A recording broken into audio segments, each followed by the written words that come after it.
Terima kasih Anda masih bersama kami. Bagi Anda yang baru saja bergabung, kami hadirkan kembali 3 berita utama hari ini.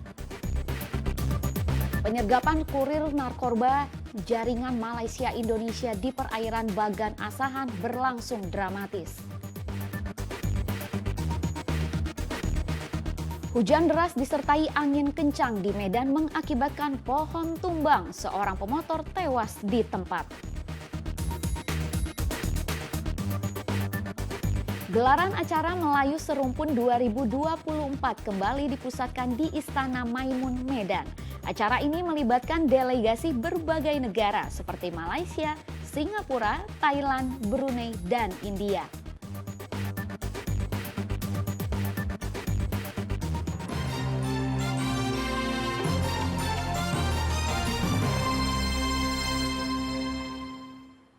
Unit Reskrim Polsek Hamparan Perak menangkap 20 remaja geng motor yang ingin melakukan aksi tawuran di Deli Serdang. 7 remaja ditetapkan sebagai tersangka karena terbukti membawa senjata tajam dan melakukan penyerangan terhadap warga. Sebanyak 7 dari 20 remaja yang merupakan anggota geng motor berusia 15 hingga 22 tahun ini ditetapkan sebagai tersangka oleh Polsek Hamparan Perak. Mereka terbukti membawa senjata tajam serta melakukan penyerangan terhadap warga dalam aksi tawuran di kawasan Kecamatan Hamparan Perak, Kabupaten Deli Serdang. Aksi tersebut terjadi pada 2 pekan kemarin. Selain mengamankan para pelaku, petugas juga menyita 4 sepeda motor, sejumlah senjata tajam mulai dari celurit hingga gergaji sisir yang biasa digunakan pedagang es balok, namun dipakai untuk aksi tawuran. Antara mereka itu ada yang membawa parang, nama parangnya parang sisir, dibentuk seperti sisir. Kini ketujuh pelaku geng motor ditahan di sel Polsek Hamparan Perak karena terbukti bersalah dan terancam hukuman maksimal 5 tahun penjara. Muhammad Hamdani melaporkan dari Medan. Hujan deras disertai angin kencang di Medan mengakibatkan pohon tumbang. Pohon tersebut menimpa 2 kendaraan yang tengah melintas dan seorang pemotor tewas di tempat. Seorang wanita bernama Himilda dievakuasi usai tertimpa pohon besar berusia puluhan tahun saat hujan deras disertai angin kencang pada Jumat petang. Pohon besar di kawasan Jalan Imam Bonjol, Kota Medan itu tumbang dan menimpa 1 unit mobil serta motor yang dikendarai korban saat melintas. Sementara pengendara mobil selamat dari peristiwa maut tersebut. Petugas gabungan BPBD, Dinas Pertamanan, dan Kepolisian langsung membersihkan lokasi kejadian. Jasad korban dievakuasi ke Rumah Sakit Bayangkara Polda Sumatera Utara. Saksi mata pedagang sekitar di lokasi kejadian menyatakan sebelum pohon tumbang terdengar suara gemuruh di sekitar lokasi. Itu hujannya lebat. Hujan lebat saya lari, saya pindah ke sana. Setelah itu saya mengambil aqua, saya nggak berani lagi kan kena anginnya. Tiba-tiba pohon itu udah bunyi krek lama-lama dia tumbang, kabel itu berapi.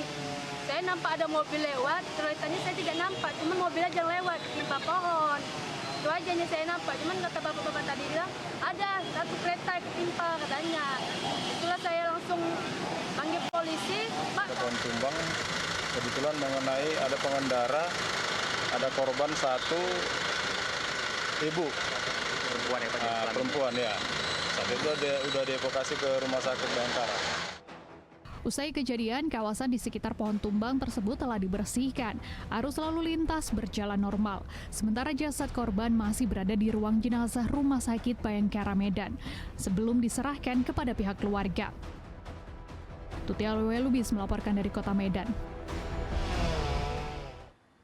Sejumlah rumah di Kota Tebing Tinggi diterjang angin puting beliung. Akibatnya atap rumah berterbangan hingga sejauh 10 meter.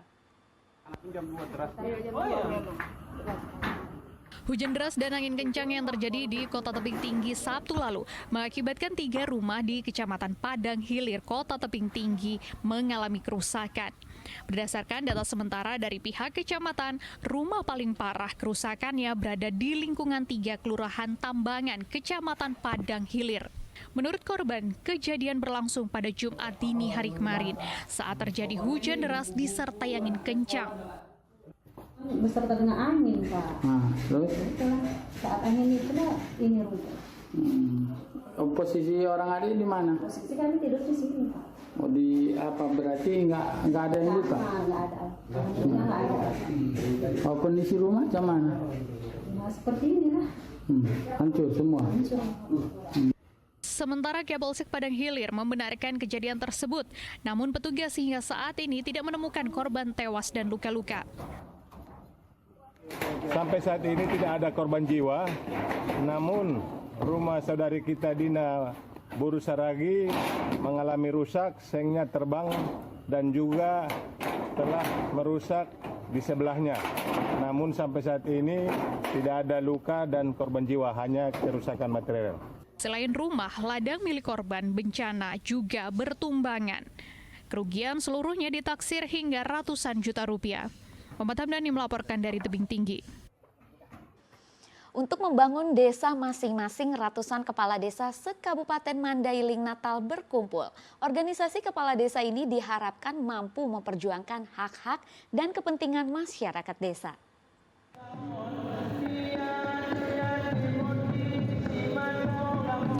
205 kepala desa yang tergabung di dalam Asosiasi Pemerintah Desa Seluruh Indonesia se-Kabupaten Mandailing Natal berkumpul di Aula Gedung Serbaguna Haji Amrudalai, Kecamatan Panyambungan, Mandailing Natal pada Jumat pekan lalu. Dalam acara ini juga dihadiri oleh Bupati Mandailing Natal, Kapolres dan Forkopimda Mandailing Natal, serta tentunya Ketua Apdesi Provinsi Sumatera Utara, Manten Aperi Simbolon.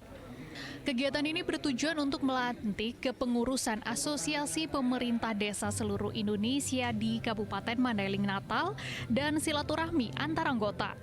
Dari organisasi ini diharapkan kepala desa mampu memperjuangkan hak-hak kepentingan masyarakat desa, menjalankan program pembangunan desa, serta meningkatkan kesehatan dan pendidikan bagi warga desa.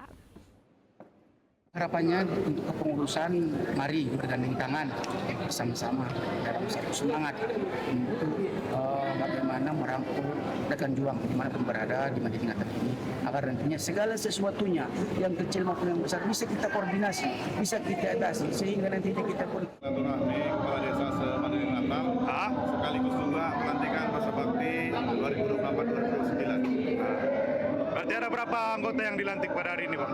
Hari ini 1. Berapa orang, Bang? Jumlah kepengurusannya 201, Bang ya.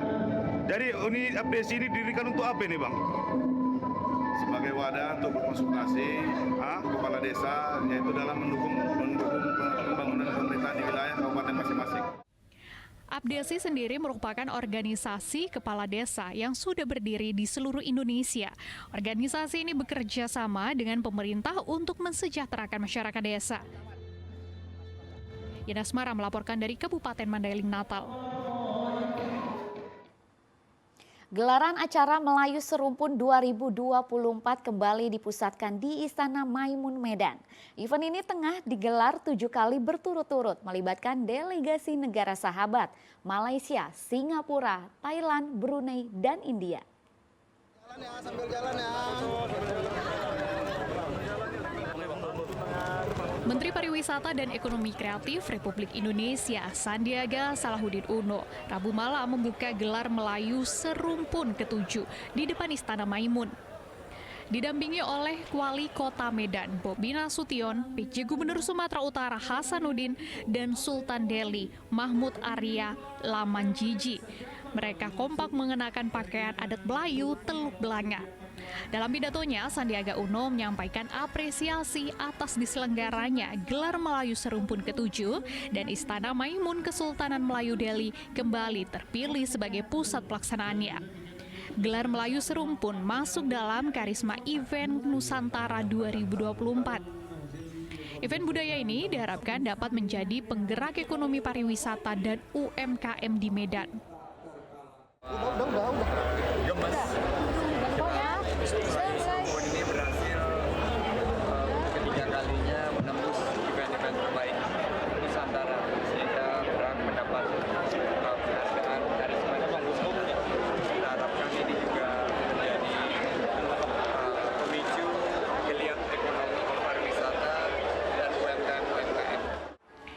mengharapkan dengan event ini dapat menjadikan pembelajaran terkait adat Melayu.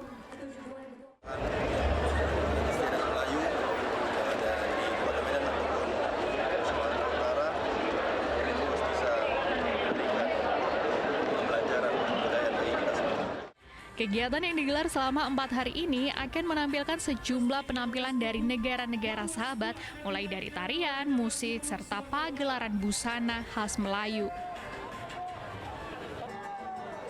Tutia Lewe Lubis melaporkan dari Kota Medan.